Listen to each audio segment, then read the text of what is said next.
अधूरी किताब का रहस्य। राज की उम्र 28 साल थी और वह किताबें पढ़ने का बहुत शौकीन था।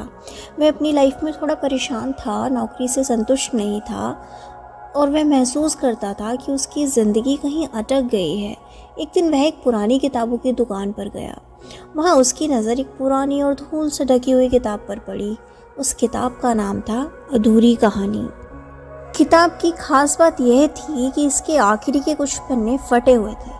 राज ने दुकानदार से पूछा, ये किताब अधूरी क्यों है? दुकानदार ने मुस्कुराते हुए कहा, यह किताब खास है। कहते हैं जो इसे पढ़ता है उसकी ज़िंदगी बदल जाती है, लेकिन जो इसका अंत जानने की कोशिश करता है वह खुद को उलझन में पाता है। राज को यह सुनकर और उत्सुकता हुई।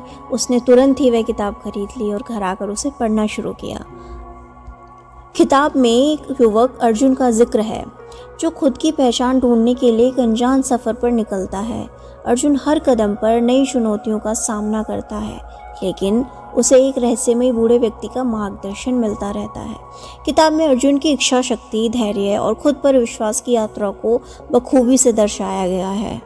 किताब में लिखा था कि अर्जुन को तब तक अपनी मंजिल नहीं मिलेगी जब तक वह सबसे बड़ा सबक नहीं सीख लेता, लेकिन जैसे ही वह सबक मिलने वाला था किताब वहीं ख़त्म हो गई। आखिरी के कुछ पन्ने उसमें गायब थे। राज को गुस्सा आया। यह क्या मजाक है? मुझे अर्जुन की कहानी का अंत जानना है, उसने खुद से कहा। लेकिन तभी उसे किताब के पिछले कवर के अंदर एक नोट मिला। उसमें लिखा था, अगर तुम इस कहानी का अंत जानना चाहते हो तो इस पते पर जाओ।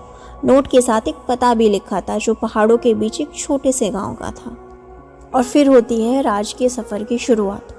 राज ने बिना समय गंवाए उस गांव जाने का फैसला किया। पहाड़ों के बीच उस गांव पहुंचने के लिए उसे बहुत सी कठिनाइयों से गुजरना पड़ा। वहां पहुंचने के बाद उसे एक पुराना मकान दिखा जो किताब में बताए गए मकान से मिलता जुलता था। मकान में एक बूढ़ा व्यक्ति बैठा हुआ था। वह किताब में वर्णित बूढ़े व्यक्ति जैसा ही दिखता था। राज ने उससे कहा, मैं इस किताब का अंत जानने आया हूँ।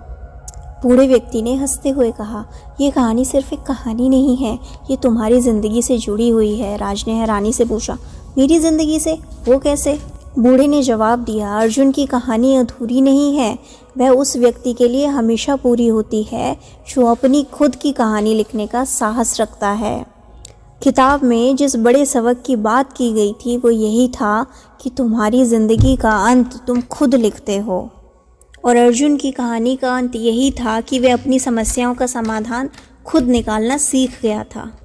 अब राज को समझ आया कि ये कहानी उसे खुद पर विश्वास करने और अपनी ज़िंदगी को बेहतर बनाने का संदेश दे रही थी।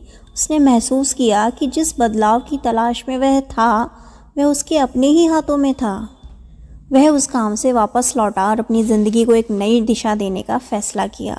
उसने अपनी नौकरी छोड़ी और अपना बिजनेस शुरू किया जो उसकी रुचि के अनुसार था। धीरे धीरे मेहनत और विश्वास से उसने सफलता पाई।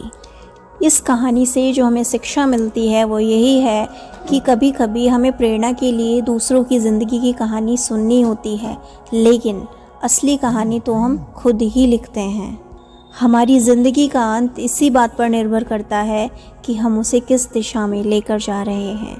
अगर आपको ये कहानी पसंद आई हो तो लाइक करना और चैनल को सब्सक्राइब करना। Thank you.